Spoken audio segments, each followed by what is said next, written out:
¿Qué tal? ¿Cómo les va? Bienvenidos. Esto es Desde el Conocimiento, con mucha información para compartir con todos ustedes. Uno de los temas centrales que vamos a tratar en el día de hoy está vinculado a una buena noticia relacionado con la investigación de la vacuna en la República Argentina, que está siendo encabezada por la Universidad Nacional de San Martín. ¿En qué momento de la investigación se encuentra? Ese va a ser uno de los puntos a tratar. ¿Cuántas vacunas se están desarrollando en estos momentos en el país? ¿Cuál es la importancia de que la Argentina tenga su desarrollo propio? Ese será uno de los temas que vamos a estar compartiendo con todos ustedes. El otro tema está vinculado con la posibilidad de charlar con Docena, que es inmunólogo, que además nos va a hablar de todas las cuestiones que tienen que ver con el COVID-19, cuáles son las protecciones, cuál es la situación de las cepas. ¿Por qué se habla en un momento de una cepa en Buenos Aires? De todos esos temas también para contrastar realidades y malas informaciones. Y hablando de malas informaciones, la infodemia en la Argentina es muy, muy peligrosa. Las fake news vinculadas directamente con la ciencia, cuánto hemos escuchado, ahí ya le estoy observando. Vamos a estar hablando de este tema, de todas las noticias relacionadas con lo que se dijo y no se dijo. Tristemente el fallecimiento de Mauro Viale, que ha golpeado mucho en la sociedad y en los medios de comunicación, ha sido utilizado también para decir un montón de barbaridades en relación a su estado de salud, a la vacuna, qué es verdad, qué es mentira. De eso vamos a estar charlando aquí en Desde el Conocimiento. Pero vení, seguime porque estoy con Jimmy Persic, como siempre, para que nos desasne con alguno de sus temas que tan bien logra abordar. Jimmy, ¿cómo te va? Buenas noches. ¿Qué tal, Luciana? Buenas noches. ¿Qué vas a tratar hoy? Mira, vamos a contar, aquí está Guillermo Docena, que está investigando también sobre una vacuna. Vos contabas la vacuna de la Universidad de San Martín y el CONICET. Vamos a contar también de la vacuna de la Universidad Nacional del Litoral. Vamos a contar de otro proyecto de vacuna que hay en el INTA, en la Patagonia Argentina. Si querés presentamos las placas, porque además todo esto a modo de homenaje y de conmemoración. El 10 de abril es el día de la investigadora y el investigador científico. Está muy bien, tomaste ese efeméride para desarrollar un tema interesante. Siempre es una linda excusa. Exactamente, porque además queremos mostrar, y eso es una preocupación de la universidad y de la ciencia en este momento, la investigación no es un problema de científicos que están encerrados, sino que cada vez más la ciencia es un problema de investigadores que quieren mejorar la salud, la educación, la vida de su pueblo, ¿no? Y esto lo vamos a hacer con la excusa de... No hace falta excusa, falta ir a la calle y ver la realidad del COVID, pero lo vamos a hacer con esto. El 10 de abril se conmemora en la Argentina el Día de la Investigadora y el Investigador Científico. En relación al nacimiento de Bernardo Hussein. Bernardo Hussein fue primer latinoamericano con un premio Nobel en ciencias, en medicina. Es el primero... Y hay 4 además. Es el primero, hay otros 3 argentinos y un mexicano. O sea, es el primero de muy pocos. En la segunda placa, ¿no? En la segunda placa, algo que decimos desde el principio, el 75% del programa. Sí, sí, sí. El 75% de los investigadores en la Argentina que se dedican a investigación y desarrollo se desempeñan en universidades públicas. Las universidades públicas son el organismo científico más importante que tiene la Argentina. Tiene el CONICET, pero la mayoría de los investigadores del CONICET, muy prestigioso el CONICET, están en las universidades públicas. ¿Sabes que no puedo evitar cada vez que vos contás estos datos que son datos de la realidad?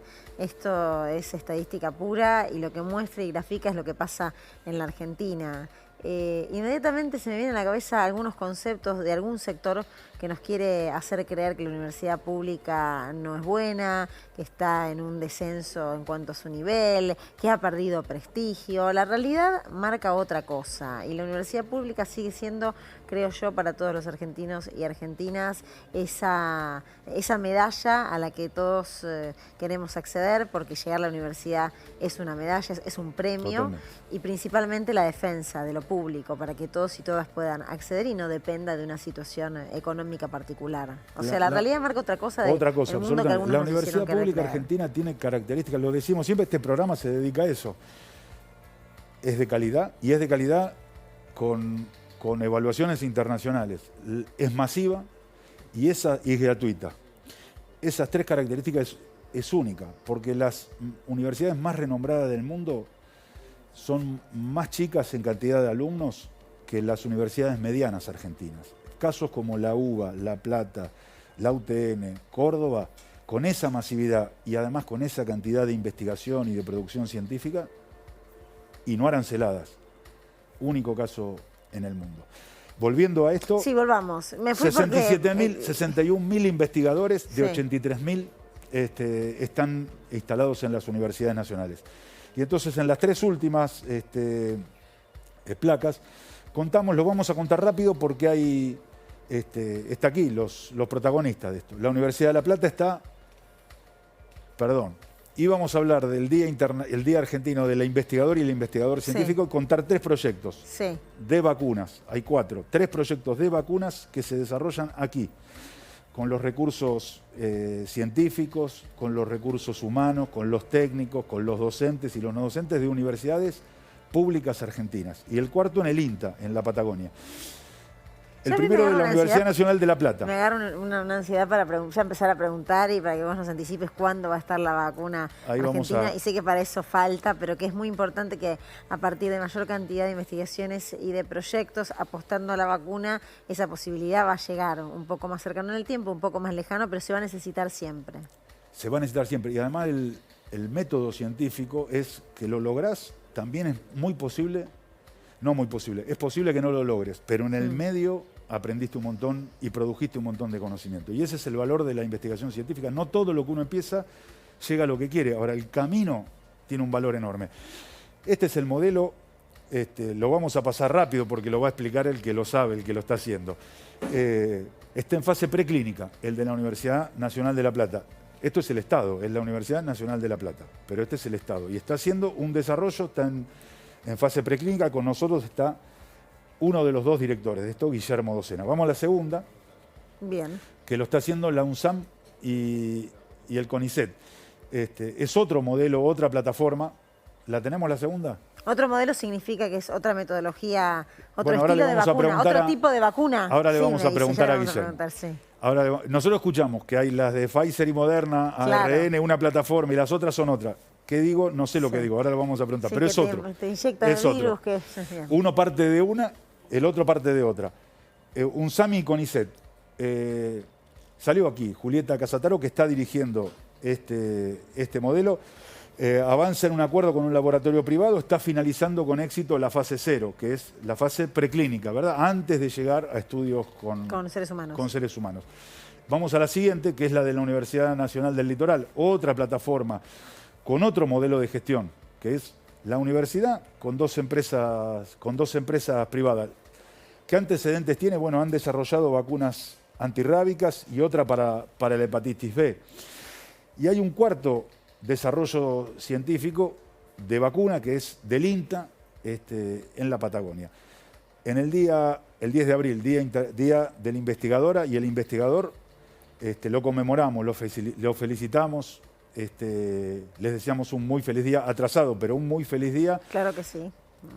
A investigadores que están haciendo un gran aporte a la Argentina. Quédate ahí porque en instantes vamos a estar repasando todo esto que recién te contaba Jimmy Persic con los especialistas para tener un poco más de noción de cómo viene la investigación, de los tiempos de la investigación. La verdad que estos temas en el medio de una situación tan dificultosa me da un poco de alivio, me da un poco de respiro y seguramente a los telespectadores también que están del otro lado iban a querer saber cuándo Argentina va a tener su propia vacuna. Lo que ya te anticipamos es que se está trabajando intensamente para poder lograrla. Noticias de las universidades, porque el Papa Francisco está en todos lados, también en la educación. Un camino que viene haciendo escuelas desde que el Papa Francisco era simplemente el padre Jorge Bergoglio y creía que nuestro país necesitaba cambiar la educación para cambiar su destino y no repetir las historias. Y para eso es que nos llama y se empieza a involucrar no al mundo adulto, sino a los propios jóvenes. Lo que empezamos a descubrir es que los jóvenes no necesitaban grandes discursos, sino un gran oído. Y empieza Escolas a crear un oído para los jóvenes y una educación que escucha. Y esa educación que escucha fue creciendo Cada vez más jóvenes ponían el oído a otros jóvenes y por eso nos vuelve a convocar el mismo año que es Papa para lanzar este movimiento educativo a nivel mundial. El año pasado, bueno, nos tocó la pandemia, había 2 reuniones convocadas, globales, convocadas por el Papa Francisco sobre la nueva economía y la nueva educación, ambos con el mismo concepto. Que la economía no tiene que ser algo abstracto, como muchas veces incluso se enseña en las facultades, sino que tiene que ser con un objetivo que es la sociedad. Y sobre todo, la equidad social. Y el concepto del pacto educativo va en el mismo sentido. ¿Para qué uno se educa? ¿Para qué un virólogo estudia? ¿Para hacer armas biológicas o para hacer una vacuna? El Papa convoca un pacto educativo global para que los jóvenes tengan salida, no salvándose quien pueda, sino juntos. Y por eso estamos reuniendo a jóvenes de los 5 continentes. Y esto de escuelas que va dirigido a los jóvenes, no necesariamente universitarios, es una cuestión más conceptual sobre, de nuevo, sobre el sentido de las cosas que uno hace en la vida. Seguir 24 horas por día, los 7 días de la semana, creyendo que la educación es la única salida que tiene nuestro país y que ahí nos tiene que convocar a todos. Ahí no hay partido político, no hay paso, no hay elecciones, no hay religiones, ahí están todos. Porque los chicos están hartos de ver cómo nos peleamos mientras que ellos sufren. Para nosotros es muy importante poder trabajar en conjunto con la Universidad Nacional de Córdoba y por supuesto sumarnos al gran trabajo que viene haciendo nuestro querido Papa a través de algo que lo lleva en su corazón. Hace 30 años él inició en escuelas un proyecto educativo basado principalmente en el encuentro, en la unión, y para mejorar los conceptos educativos reduciendo las brechas de desigualdad. Así que bueno, sumar el municipio, la universidad, toda la potencia más la metodología escola y por supuesto la cantidad de instituciones que rodean a la misma, para nosotros es un día muy importante y un gran honor poder firmar ese acuerdo y que Córdoba hoy sea parte de la política escolar. Nos volvemos a meter con el tema de las vacunas. ¿Cuáles son las vacunas que se están investigando y que se están desarrollando en la Argentina? Tenemos el placer de estar con Guillermo Docena aquí en el piso para hablar justamente de este tema, porque es el que encabeza, recién lo decía Jimmy Persic, una de ellas en nuestro país. Y también vamos a saludar a Enrique Mamarela, rector de la Universidad del Litoral, que está vía Zoom. Enrique, ¿cómo le va? Aquí estamos con todo el equipo. ¿Nos escucha bien? Gracias por estar. Sí, ¿qué tal? ¿Cómo les va? Hablando un poquito del tema de vacunas que tanto nos ilusiona y tanto nos interesa. Una pregunta para cada uno. ¿Cuál es la situación de la vacuna que está desarrollando, Docena?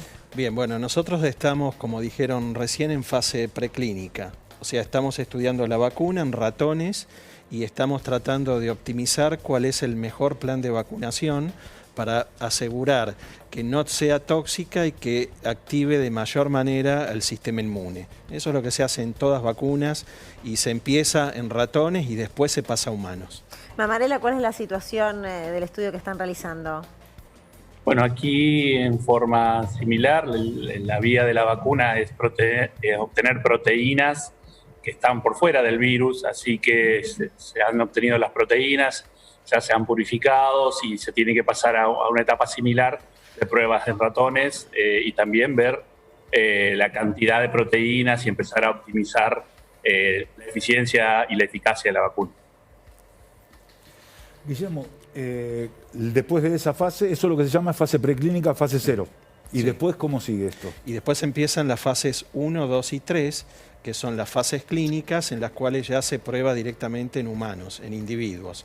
Pero siempre cuando hay un modelo animal, en este caso ratones, lo que hay que hacer es tratar de generar el mejor plan de vacunación en cuanto a lo que les decía, que tenga el mínimo de reacciones adversas y la mayor potencia, y recién ahí uno está en condiciones de inocularla en fase 1 en 10 o 20 individuos sanos voluntarios.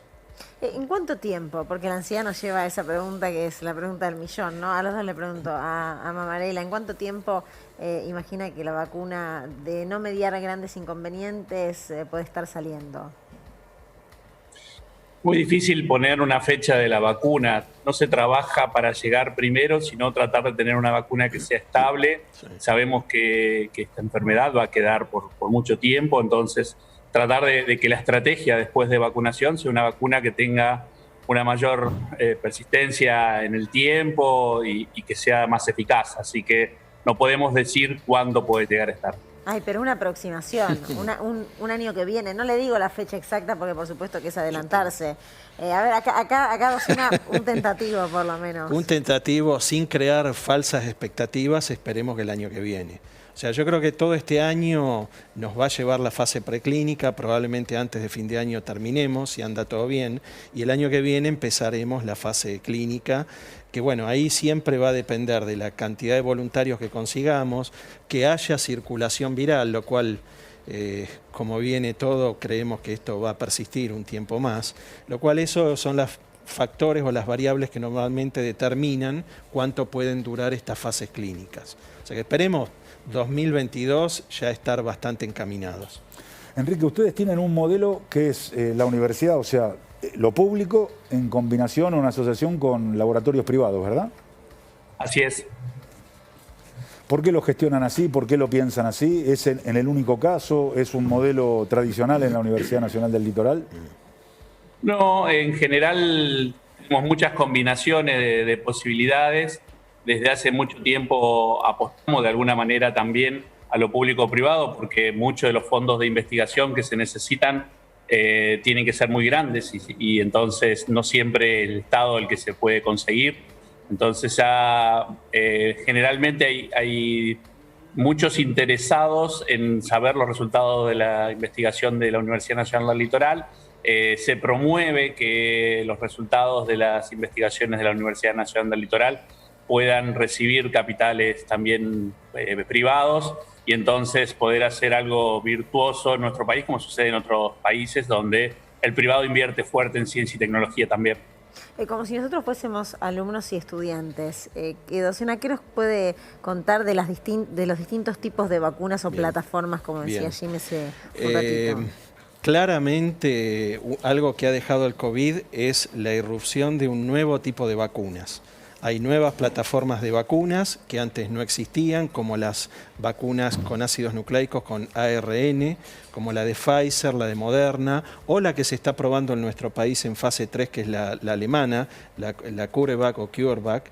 Y esas vacunas van a ser las primeras que se han usado en la historia. Nunca antes se aprobaron vacunas de ese tipo. ¿Pero qué tiene? ¿Qué particularidad? Tienen un ácido nucleico del virus que, digamos, es la información que hace que cuando se inocula la vacuna, nuestras células generen las proteínas que el sistema inmune reconoce como extraño y genera los anticuerpos.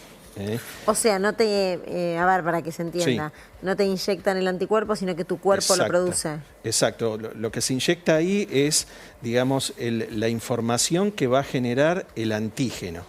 El anticuerpo lo que produce, el cuerpo, el organismo lo que produce es el anticuerpo contra el antígeno. Entonces no se inyecta ni una proteína del virus, ni el virus completo, sino es una partecita del virus que es el material genético que tiene el virus. Entonces no es infectivo y lo que se ha visto es que este tipo de vacunas tiene una eficacia muy alta. Estas vacunas están todas arriba del 90%, nadie esperaba eso, por lo cual creo que es una vacuna que llegó para quedarse.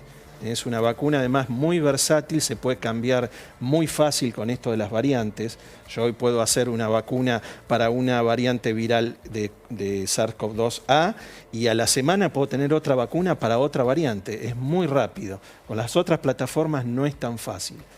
La nuestra no es de esas, no tenemos tecnología acá para hacerla. En este momento hay muy pocas vacunas con esa tecnología y han recibido una financiación tremenda.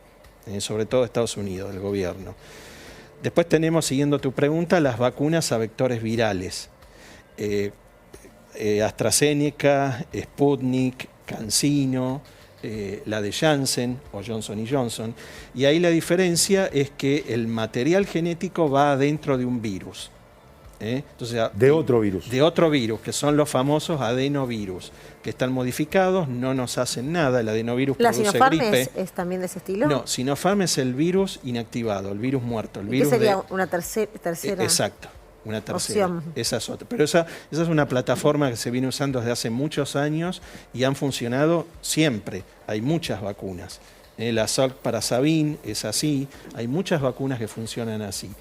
Entonces, como la Sputnik, vos tenés una partícula viral viva, que es el adenovirus, que es, como se dice, el caballito de Troya, que lleva adentro la información del virus, del SARS-CoV-2. Entonces te inyectan el adenovirus, que no te va a hacer nada, ese virus entra en tus células y hace que el material genético que está dentro genere el antígeno, que después tu organismo se va a encargar de reconocer como extraño y generar el anticuerpo. Esa es la otra plataforma que, si bien no es totalmente nueva, porque gracias a este tipo de vacunas se frenó el ébola, justamente por Gamaleya, los rusos generaron una vacuna que frenaron el ébola en 2015, o sea que ya las teníamos funcionando y sabían que funcionaban bien y dan también una eficacia muy alta. Y después las otras vacunas son con proteínas del virus, como recién explicaron en la Universidad Litoral, la nuestra también es así. No tiene el virus completo, sino que tiene la proteína, y eso directamente ahí se inocula la proteína, que es el antígeno, para lo cual nuestro organismo genera el anticuerpo. Mamarela, que está, por supuesto, escuchando detenidamente también lo que estamos charlando acá en el piso, ¿cuál es la característica, para ampliar un poco, de la vacuna que están trabajando, con la que están trabajando ustedes? No, como recién explicó, tiene que ver con una plataforma de proteínas recombinantes que pueda utilizarse para este virus o para alguna otra variante. La idea es trabajarlo a nivel plataforma y esa es la base de nuestro equipo de investigación. ¿Cuánta gente trabaja, Mamarela, en la investigación de la vacuna? ¿Cuánta gente afectada está? Este equipo de investigación es un equipo de investigación mixto que es de la Universidad Nacional Litoral y del CONICET. La jefatura está solo sobre la Universidad Nacional del Litoral, pero hay becarios, hay otros grupos que de alguna manera trabajan en conjunto, y dentro de la Universidad Nacional del Litoral son unos 7 investigadores los que están trabajando. A los dos, ¿esto es lo que pasa? ¿Esos números son los que pasan en otros centros de investigación del mundo? Guillermo y después Enrique. No, en general tienen más gente trabajando, sobre todo si está la industria involucrada, tienen un plantel mucho más numeroso. Nosotros también somos un poquito más porque somos 2 grupos, como bien antes decían. El grupo del doctor Omar Azzaroni tienen una base química, porque ellos preparan una parte de la vacuna, que es la nanopartícula, y nosotros somos inmunólogos que estudiamos la respuesta inmune frente a la vacuna y hacemos los estudios en animales. Somos aproximadamente 10, 12 personas en total. Pero además estamos asociados con un grupo de la Facultad de Ciencias Exactas y Naturales, que es el grupo anti-COVID, y ellos son los encargados de generar las proteínas recombinantes o las proteínas que nosotros incluimos en nuestra vacuna. O sea, es un grupo, digamos, relativamente numeroso. Docena, ¿qué es lo que se conoce hasta ahora y cómo se trabaja con la cantidad de distintas cepas en lo que ha devenido el COVID? Sí, muy buena pregunta. La vacuna nuestra va a tener la capacidad de adaptarse a estas nuevas variantes, porque nosotros podemos poner una proteína de una variante china, suponete en la vacuna, podemos poner la proteína de la variante Manaus, que esa es la parte que diferencia un virus de otro, o la proteína de la variante británica, por lo cual uno lo que puede hacer es adaptar la vacuna a la variante que está circulando en el país. Y ese es un rasgo importante que, digamos, deberíamos valorar. Pero si hay varias que están circulando, ¿cómo bueno, es? Podés hacer una vacuna que llamamos polivalente, un poquito de cada una. Esa es un poco la idea de nuestra vacuna. Ese es el diseño. Ese es el diseño, y esa es la ventaja de que si vos tenés una variante local, como ayer un poco se anunció, a mí me costaría pensar que una de estas multinacionales biotecnológicas te prepare una vacuna para acá, ¿no? Para un uso local y circunscripto a un país o a una región. Entonces, la posibilidad que nosotros podamos producirla acá en Argentina te permite tener la versatilidad para generar una vacuna que sea, digamos, que sirva para nuestra población. Y Mamarela, también, para que nos cuente un poco de la vacuna, ¿cómo es en relación a las cepas? ¿Cómo se contempla esto? Y otra pregunta, porque para nosotros fue toda una sorpresa, una triste sorpresa cuando se empezaron a hablar de las variantes. Para los que trabajan hace mucho tiempo, para los científicos, ¿era algo previsible, era algo que podía ocurrir, que el virus lograra reproducirse y lograr replicarse y mutar? Bueno, el virus, sí, en el devenir, digamos, de nuestra historia, estamos hablando de un virus muy antiguo, que justamente esta ha sido una de sus características. Ahora, con qué velocidad y demás, no soy experto, digamos, como para poder decirlo. Lo que sí es la idea del equipo nuestro que está trabajando es similar a la que recién se explicaba, es poder desarrollar proteínas, de poder identificar cuáles son las proteínas objetivos que necesitamos y utilizando esas proteínas objetivos para poder ponerlo en la vacuna que sea necesaria y, bueno, no solo que esta plataforma sirva para este caso y para esta pandemia, sino poder tener una base importante en nuestro país. Creo que las dos universidades están en el mismo sentido para que esta epidemia o cualquier otra enfermedad que se pueda tratar con la misma base se pueda aplicar lo más rápido posible. Enrique, ¿qué significa, y después a Guillermo, para la universidad, para la universidad y con la comunidad universitaria, que la universidad pública esté desarrollando una vacuna, que esté metida en semejante proyecto? No es una responsabilidad, sin dudas, el quehacer de la universidad pública tiene que ver con trabajar para resolver los problemas de la gente, poder generar conocimiento que no solo quede en el interior de la universidad, sino que también sirva para poder aplicarlo, para que pueda haber una apropiación social, más en el caso de la universidad pública, del desarrollo de ese conocimiento es muy importante y es realmente la misión de nuestra universidad. Mamarela, muchas gracias por este contacto y vamos a seguir, por supuesto, siguiendo muy de cerca cómo es el desarrollo de una vacuna argentina. Docena, lo mismo, muy amable, muchas gracias. Bueno, muchas gracias. Muchas gracias a ustedes. Buenas noches. Seguimos compartiendo noticias de las universidades. Esta noticia involucra a Jimmy Persic y tiene que ver con una inauguración en la Universidad de Burlingame, una inauguración de un centro muy, pero muy importante, un centro destinado y dedicado y al servicio de la tecnología nuclear. Mira.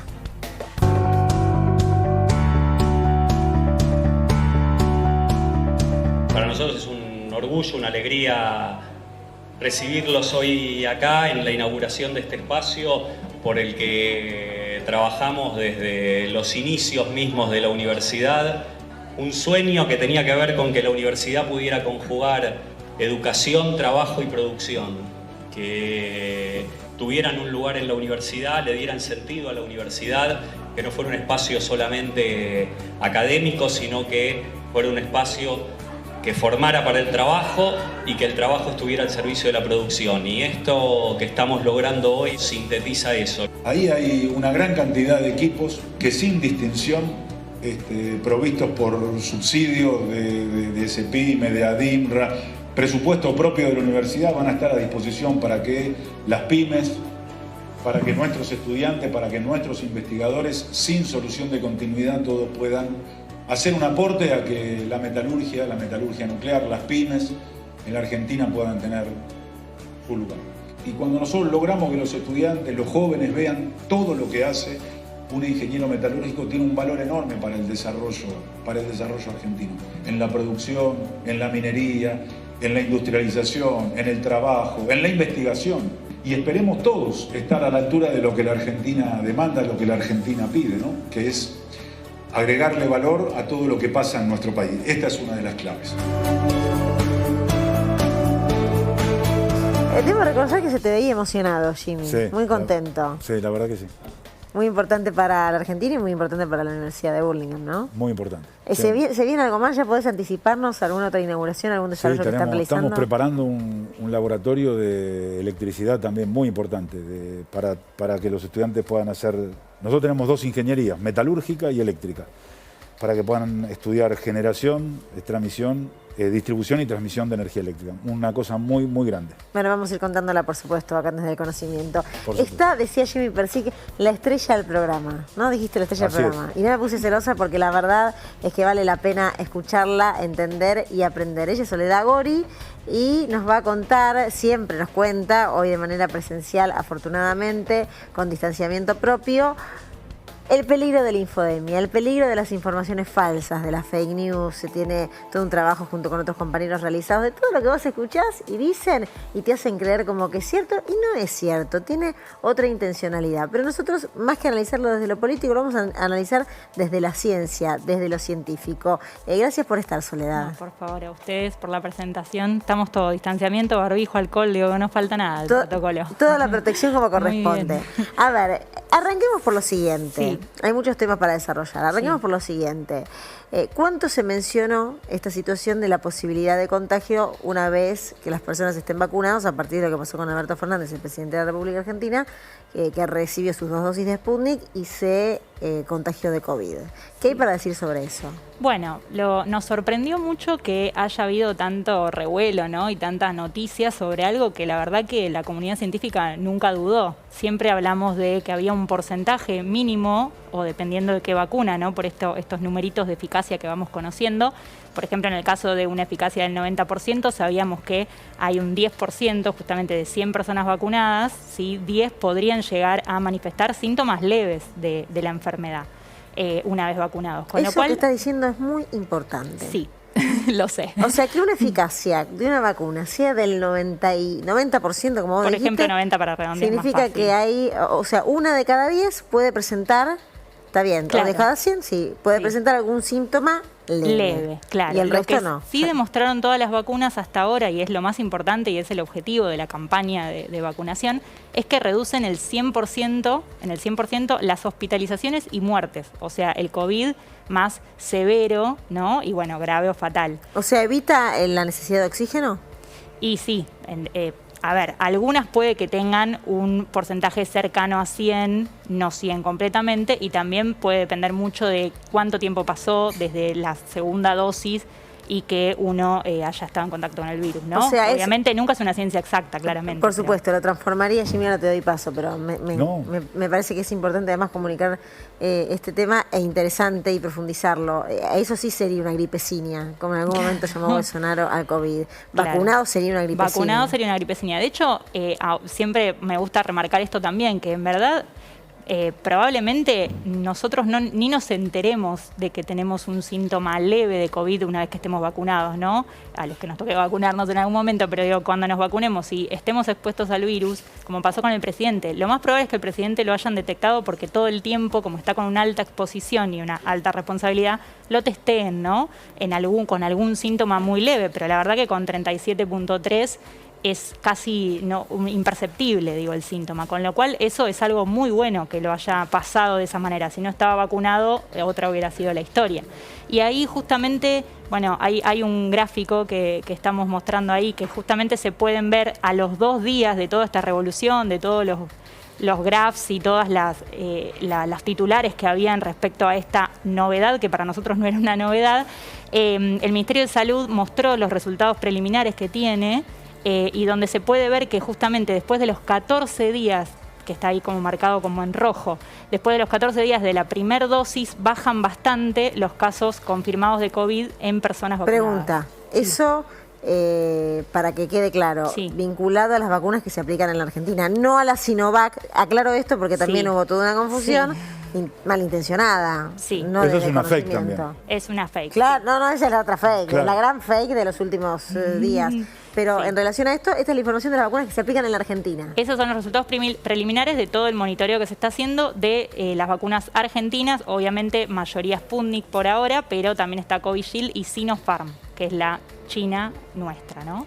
Que están aplicando acá. Entonces, nada, en verdad lo que vimos es, tratamos de utilizar este tema que tanto trascendió, ¿no? Que entiendo que también por ser el presidente obviamente tiene mucho más revuelo, pero para concientizar y para que justamente no se ponga en duda la eficacia de la vacuna porque una vez vacunado uno puede tener síntomas leves. La idea es justamente no llegar a una hospitalización y muerte que tiene que ver con el colapso sanitario, ¿no? Otra pregunta, me estoy muy aquí está la fake para Soledad, para ayudarla a Soledad. Sí. La fake es... Espera, antes de pasar a esta. Perdón. Porque necesito sacarme esta duda. Pasaron muchas cosas. Sí, no, y aparte me parece importante. Sí. Yo había leído que el 0,2% de las personas que se habían vacunado con la Sputnik, que es un número ínfimo, se habían contagiado hasta con signos leves, o sea, su eficacia claro, es magistral. ese es el gráfico, pero es 0,2% de todas las personas vacunadas, o sea, no solo Sputnik, también con Covishield y Sinopharm recién igual tenía poquitos casos todavía. Eso es un número muy bajo, ¿no? En muy términos bajo, sí. científicos. Sí, totalmente. Por eso es una buena noticia, digo, en algún punto también hubo alrededor de eso unas dudas sobre si en realidad la vacuna le podría haber generado el COVID, el test positivo, ¿no? Y eso tampoco es así, porque la vacuna solamente genera que se produzca esa proteína en el sitio de aplicación nada más. No es que nos va a dar un positivo a nivel hisopado, ¿no? Eso también había que aclararlo. La fake es, y la respuesta es... A ver, la respuesta de la ciencia, ¿no? Sí, en el caso, de lo de Mauro Viale, obviamente lamentamos todos lo que pasó, y lo que vimos en los últimos días es que justamente, yo creo que el primer titular es el más llamativo, ¿no? Que justamente dice Mauro Viale murió de coronavirus, con coronavirus, a pesar de o por la vacuna, ¿no? Todas esas dudas, de nuevo otra vez en duda la eficacia de la vacuna o en realidad en este caso la seguridad de la vacuna, ¿no? Porque justamente estaban asociando la vacuna con el desenlace. Y la realidad es que lo que se sabe es que el problema, a lo sumo, fue haberse vacunado en un momento de periodo de incubación, ¿no? Que obviamente, no registraba seguramente síntomas, y luego los confundió los síntomas de los efectos adversos con la sintomatología del cuadro de COVID, y que fue justamente un cuadro de COVID muy severo y rápido, que no es lo más común, y por eso el desenlace. Pero en ese momento también nos llegaron muchísimas consultas, primero echándole la culpa a la vacuna, cómo podía ser que se vacunara y a los 2 días pasara esto. La realidad es que hay que dejar en claro que primero que la vacuna no lo iba a proteger en 2 días, porque necesitamos, para preparar a todos los soldaditos de nuestro batallón de defensa, necesitamos mínimo 14 días desde la primera dosis, mínimo.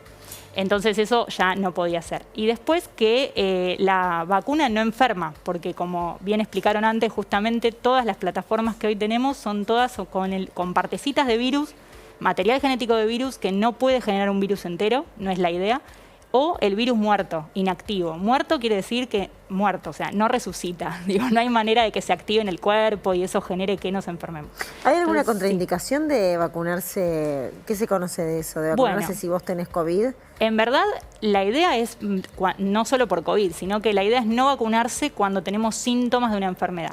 Por un lado, porque primero que exponemos al personal de salud, ¿no? Ya sea con esta enfermedad o con cualquier otra, y además porque pueden confundirse los síntomas de los efectos adversos, que generalmente son síntomas pseudogripales, con los síntomas reales de COVID. Y eso hace que quizás digamos, no, debe ser la vacuna, y no vayamos a consultar, no nos testiemos, ¿no? Y eso es un poco... Por eso es que se trata de no hacerlo. Lo que sí no hay indicios es que la vacuna empeore el cuadro ni que mejore el cuadro. Eso la verdad es que no hay nada para pensar que la vacuna haya empeorado. Realmente fueron cuestiones coincidentes y que la verdad que lo que a nosotros nos preocupa es que todo esto sea utilizado de alguna manera para nuevamente volver a poner a las vacunas en duda, ¿no? Soledad es un ángel que llegó acá y lo cuenta con mucha tranquilidad y mucha paciencia con la rigurosidad científica del caso, pero a muchos nos genera mucha indignación, porque esa mala información después lo que provoca en mucha gente que lo escucha o que lo lee es justamente esto, un cuestionamiento a algo que salva. Porque lo que mata es el virus, la vacuna nos salva. Y da pie después a un montón de situaciones que hemos visto en el último tiempo, como farmacéuticos o doctores en farmacia que dicen que la vacuna mata.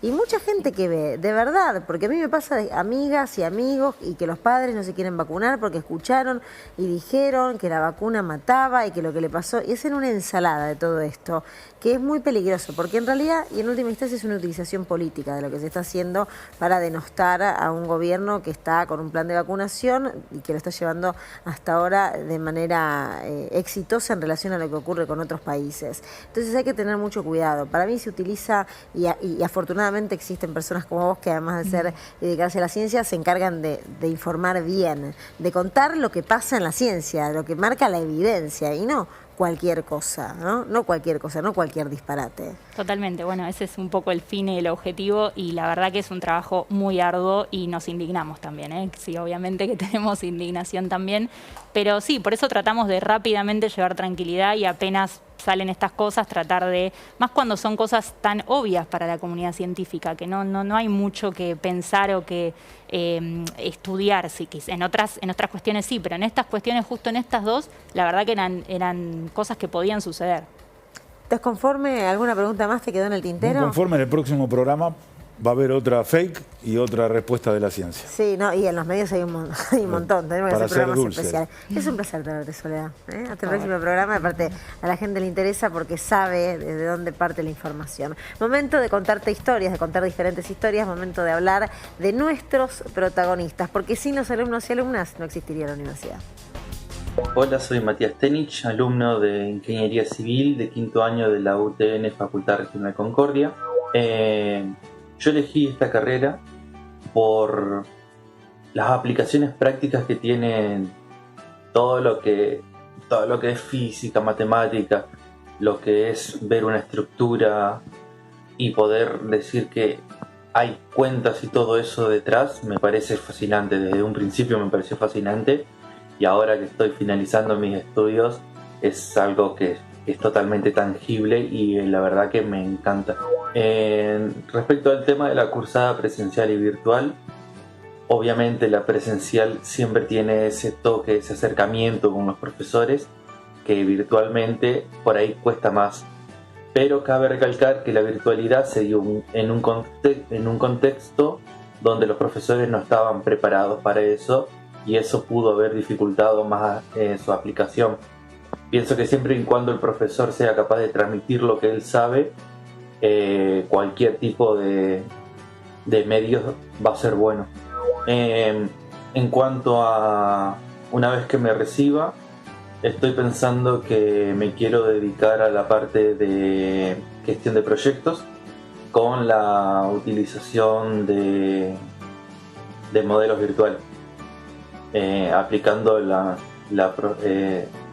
parte práctica de la carrera a un modelo de gestión que pueda ser descentralizado y que pueda ser más virtual en el contexto en que lo tenemos, y poder transmitir una vez que tenga eso aprendido a lo que es mi carrera en sí. Para para este año espero dar lo mejor y que muchas cosas que tuvieron problemas época anterior se hayan solucionado, básicamente. Te quiero aconsejar algo, ya comenzó la campaña de vacunación antigripal en las farmacias en este otoño-invierno. Es muy importante que te vacunes contra el COVID, pero también es muy importante que te vacunes contra la gripe y la neumonía. Consulta en tu farmacia de confianza los tiempos en que se aplica esta vacuna, y recuerda que siempre tenés un farmacéutico o una farmacéutica cerca para consultarle lo que necesites, y eso es muy importante. Consulta realmente a los que saben, consulta a los farmacéuticos. Te lo recomienda CEPROFAR, el Centro de Profesionales Farmacéuticos Argentinos. Es muy pero muy importante que consulten ante la duda, y hay muchas inquietudes. Así que de esto vamos a hablar también. Si hay que aplicarse la de gripe primero, la de la neumonía después, va a ser un tema también a tratar.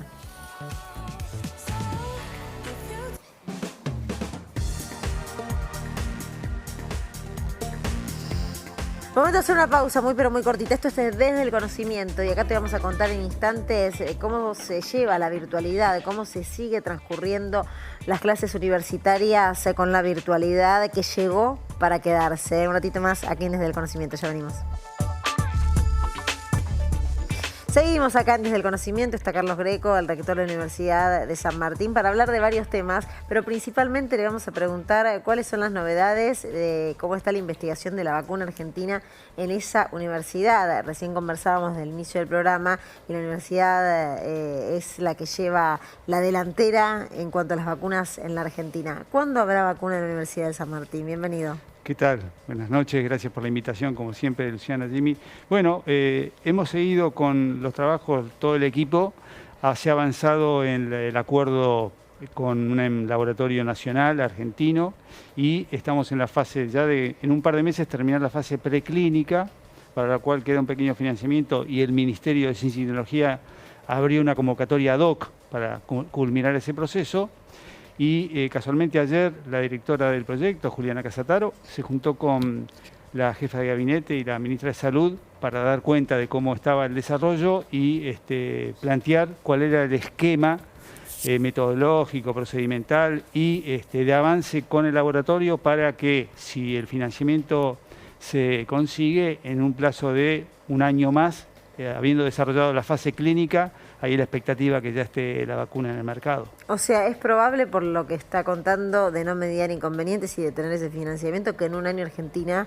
En un año y unos meses, sí. Es importante... Un año y pico, vamos a decir, para no encerrarnos con el tiempo. Pero son tiempos que, comparados con la historia del desarrollo de las vacunas, son tiempos muy acelerados y para nuestro país sería un gran avance, no solo porque es una certificación de la capacidad científica para ese gran desarrollo tecnológico, sino también porque genera una soberanía nacional e inclusive regional. También tenemos conversaciones con México a raíz de la visita que hizo el presidente de la Nación al país hermano para hacer un desarrollo que permita, en alianza con todos los países de la región, hacer una capacidad de producción de vacunas para proveer a toda Latinoamérica y de esa forma resolver la gran asimetría que hay a nivel mundial de la distribución de las vacunas.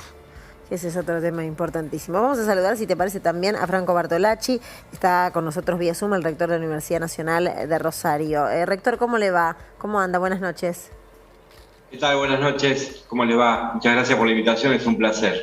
Estábamos hablando de las vacunas, pero también hay que hablar de la virtualidad, porque la virtualidad llegó para quedarse. ¿Cómo está funcionando allí la universidad? No tengo ninguna duda de que lo que transitamos y que tuvimos que enfrentar casi artesanalmente el año pasado con una gran respuesta del sistema público y de nuestras universidades ha llegado para quedarse. Nosotros estamos hoy desarrollando en condiciones muy excepcionales y con muchas dificultades, como conocemos, la totalidad de las actividades académicas de nuestra universidad, sosteniendo un sistema mixto que combina múltiples actividades de clases y exámenes virtuales con otras que se están desarrollando de carácter presencial, básicamente aquellas asociadas a prácticas clínicas, laboratorios que por su naturaleza requieren de esa presencialidad para poder realizarse. Sí, estamos cumpliendo el objetivo que nos propusimos a principio de año, que es el de garantizar el cumplimiento de esa totalidad de las actividades académicas. El año pasado mudamos todo a lo virtual y lo que no se podía hacer por las restricciones tuvimos que posponerlo. Este año sostenemos lo virtual para seguir priorizando las políticas de cuidado, pero al mismo tiempo garantizamos las condiciones para que lo que requiere presencialidad se pueda hacer, y eso implica que en el caso de nuestra universidad más de 7.000 estudiantes estén haciendo en este momento alguna actividad presencial de algún tipo. Independientemente de la pandemia, yo comparto con el análisis de que toda esta experiencia acumulada de nuestro sistema en un año tan particular llegó para quedarse y que hay en la virtualidad muchas herramientas, dispositivos que nos permiten derrumbar fronteras y democratizar aún más el acceso a la educación superior. Así que tenemos el desafío de consolidar eso y de garantizar los marcos institucionales que hagan viable que eso perdure para seguir facilitando que más gente llegue a la universidad pública. Hola Franco, buenas noches. Hola Jaime. El otro día publicamos que el CIN, después a Carlos, va a desclasificar, va a publicar archivos de la dictadura, ¿no? Del Consejo de Rectores, del funcionamiento del Consejo de Rectores durante la dictadura. En las universidades hubo una gran cantidad de estudiantes, de docentes, de investigadores, de no docentes desaparecidos, exiliados. La verdad, ¿qué es lo que esperamos con esa publicación? ¿Qué es lo que dicen? ¿Qué es lo que esperamos encontrar? ¿Y por qué se publica, no? Bueno, fue una decisión muy oportuna de Rodolfo Tecchi, recientemente electo presidente, colega y electo presidente del Consejo Interuniversitario Nacional. Yo entiendo que es un acto de reparación más frente a la brutalidad y la barbarie de la dictadura, y que pone en evidencia esa construcción histórica de las universidades públicas, de sostener las políticas de construcción de memoria, verdad y justicia para hacer posible el nunca más. A mí me produce personalmente y como coordinador de la Red Interuniversitaria de Derechos Humanos de nuestro Consejo, me produce mucho orgullo que podamos avanzar con esta decisión, que no es más que hacer público cómo los interventores designados por la propia dictadura, que compartieron alrededor de 23 reuniones durante la dictadura, reuniones en las que participaban los miembros y representantes de las Fuerzas Armadas, y en esas reuniones se constituían actas, que son las que vamos a hacer públicas, que ponen en evidencia el nivel de complicidad, de conocimiento, de planificación de las políticas represivas y de persecución hacia nuestra comunidad. Es muy difícil poder explicar la historia de nuestro país sin referirnos a las permanentes interrupciones del orden democrático, como es muy difícil también explicar la historia de nuestras universidades sin hacer referencia a lo que tuvo que vivir nuestra comunidad, fundamentalmente en esa etapa que es la más oscura y la más trágica que ha vivido la historia de nuestro país. La verdad que se me puso la piel de gallina, me parece una decisión extraordinaria. Llama la atención, Greco, que hasta ahora eso tampoco no haya ocurrido. ¿Y cuánto hay por develar, cuánto hay por conocer la historia argentina de verdad? Bueno, es que acá se conjuga casualmente el aporte que cualquier universidad del trabajo científico, del trabajo histórico en este caso, puede aportar al conocimiento, a la búsqueda de la verdad. Vos decís, se me ponía la piel de gallina, cuando los otros días en el CIN anunciaba Rodolfo esta instancia, en ese momento a mí casi se me caen las lágrimas. Yo estudié, me recibí en diciembre del 83, ingresé a la universidad en el 79 y siempre en el aula, en el fondo, había sentado una persona con anteojos negros y con bigote. Te quiero decir, estábamos fuertemente censurados, controlados, no había centro de estudiantes, no había forma de un debate de ideas amplio, plural, además de las cuestiones que tienen que ver con el riesgo de vida, con el cercenamiento de cualquier posibilidad de expresar alguna opinión divergente de lo que era ese gobierno absolutamente dictatorial y que privó de la vida y de la capacidad de expresarse a todos los argentinos. Es muy importante, es muy importante. Me imagino que a vos y para vos también tiene... ¿Y por qué hasta ahora no se hizo? Bueno, estaban puestos ahí, estaban en un lugar, no escondidos, pero tampoco ocultos, pero... Como dice algún cuento policial muy famoso, ponelo a la vista de todo para que nadie lo vea, ¿no? Estaba así. Pero me parece que hay que profundizar esto, no es el único modelo, quizá Carlos, Franco puedan decir, el único modelo de derechos humanos no es el argentino, el nuestro es memoria, verdad y justicia y nosotros lo defendemos. Hay otros que tienen un modelo de perdón por memoria, hay otros que tienen el modelo de olvido a cambio de vivir en paz. Nosotros somos de los que creemos que no hay manera de vivir en paz si no es con la memoria, con la verdad y con el juicio y castigo a los culpables. Pero bueno, y eso es algo que las universidades tienen un papel, Carlos, Franco. Sin duda, porque este es el mensaje que le tenemos que dar también a nuestros estudiantes que no pasaron por ese momento. Por eso nosotros que lo vivimos, pero nuestros estudiantes que tienen un gran compromiso con el debate de las ideas, pero también que nosotros le podamos transmitir a través de ese reconocimiento, a través de esa... Porque la historia se puede construir sobre hechos documentales, sobre transmisión oral, cuestiones filmadas, pero estas actas donde están escritas casualmente las capacidades de censura que ha ejercido ese gobierno, que puedan transmitirse a nuestros estudiantes, inclusive en las cátedras, porque así como lo hacemos cuando vamos consistiendo toda esa verdad, poder transmitirla sistemáticamente en las currículas y que no se abandone, y no se pierda ese recuerdo. Bartolacci, muchas gracias por estar del otro lado. La verdad que interesante además lo que estábamos hablando. Interesante y que va a brindar muchísima información que nosotros debemos conocer porque la historia hay que conocerla. Muchas gracias. No, yo les agradezco a ustedes, si me permiten, una última apreciación, una valoración del trabajo que la Red Interuniversitaria de Derechos Humanos está haciendo a partir de la coordinación de Rosario Badano y representante de todas las universidades, y de la jerarquización y la centralidad que a estas políticas de memoria, verdad y justicia se le está dando en este tiempo histórico que estamos viviendo, que permiten, entre otras cosas, Jaime ha hecho mucho para eso, que podamos hoy garantizar la posibilidad de formación en derechos humanos a nuestros docentes, investigadores, a través del trabajo que hizo la red como otra política de consolidación que me parece muy importante ponderar, básicamente por esto que decía Carlos y que comparto y aprovecho para mandarle un abrazo. La memoria no es una fotografía sobre un momento que pasó y tenemos que olvidar, es una construcción permanente. Y ahí con nuestras propias comunidades tenemos mucho para hacer, pero también tenemos mucho para aportar hacia afuera, porque muchas veces eso que pasó, que fue consecuencia también de la complicidad de la sociedad civil, muchas veces se mantiene oculto, solapado, casi con vergüenza, pero cada tanto aparece y ahí también tiene que aparecer la universidad para volver a decir nunca más. Muchas gracias. Gracias a usted y gracias Greco, como Muchas siempre, gracias muy por la amable. invitación, Y a usted, Jimmy. Gracias. El placer de compartir este espacio. Nos reencontramos el próximo domingo, ¿no? Venís. Por supuesto. Sí, como siempre. Quédense, por supuesto, con toda la programación. A lo largo de toda la semana en C5N, esto ha sido Desde el Conocimiento. Nos volvemos a encontrar el próximo fin de semana. Adiós.